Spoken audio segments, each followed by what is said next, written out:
Good afternoon everyone! Magandang hapon po na naman mga kapatid. So dito po sa Israel. So time natin ngayon ay mag-alas 4 na po ng hapon pero mainit pa rin. Pero may hangin pa rin. So ayan, pauwi po tayo. Nagbili tayo ng kangkong. Ayan ang kangkong. Saka chichirya.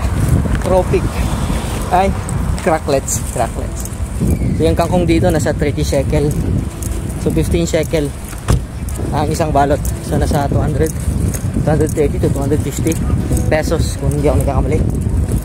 So kaya dito sa Israel hindi ka pwede mag-convert ng pera kasi mahal talaga. Mahal po yung tax dito, 18%.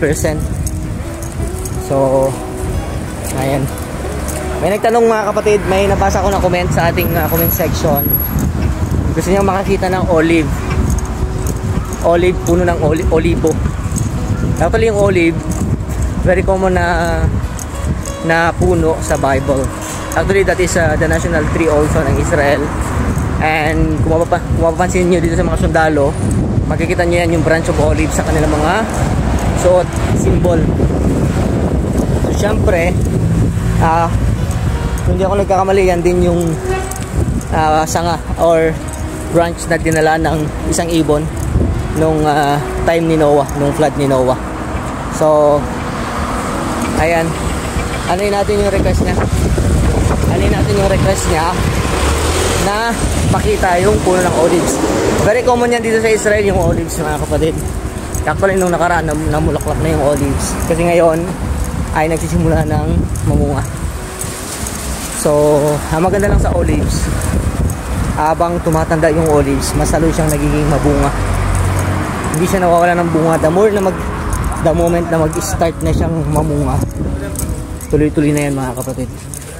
And dito po sa Israel, grabe po yung law. Meron pong batas na hindi ka pwedeng pumutol ng olive. And ang only government lang yung pwedeng pumutol. So papakita ko lang sa inyo mga kapatid yung puno. Ito po ay since na ito lang yung olive dito sa place namin muna, ito muna ipapakita ko sa inyo. Ayan, ito po yung olive. Joke lang. Okay, ito po. Ito po yung olive mga kapatid. Nakita nyo po yung tangkay niya. So ito naputol na siya. So government po yung pumutol yan. Kasi malaki na. So saka na sa daan siya.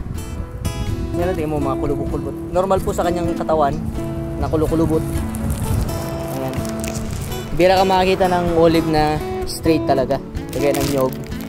So mostly ganyan. Tumutubo yan yung dito sa naputol na lang. So ito po ang olive. Ayan. Wala na po siyang bulaklak. Kasi nga po namumunga na. Ayan.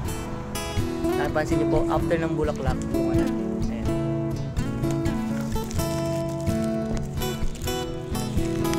Oh. Ba't ayaw? Okay. So, ayan. Tingnan natin yung kanyang bunga. Ayan. Diba? Ayan yung mga bunga niya. Green na green.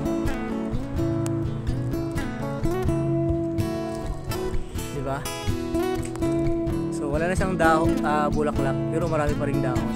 Ang dahon niya parang mahaba. At actually wild to. Wild na olives. Iba ibang klase ng olives. Saka malaki na talaga yung sanga niya. Tapos yan, mga olives din po yan. So normal po yan dito.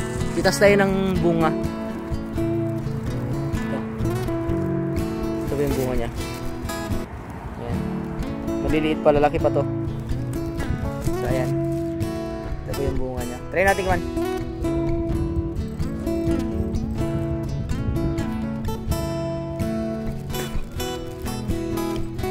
Mapait.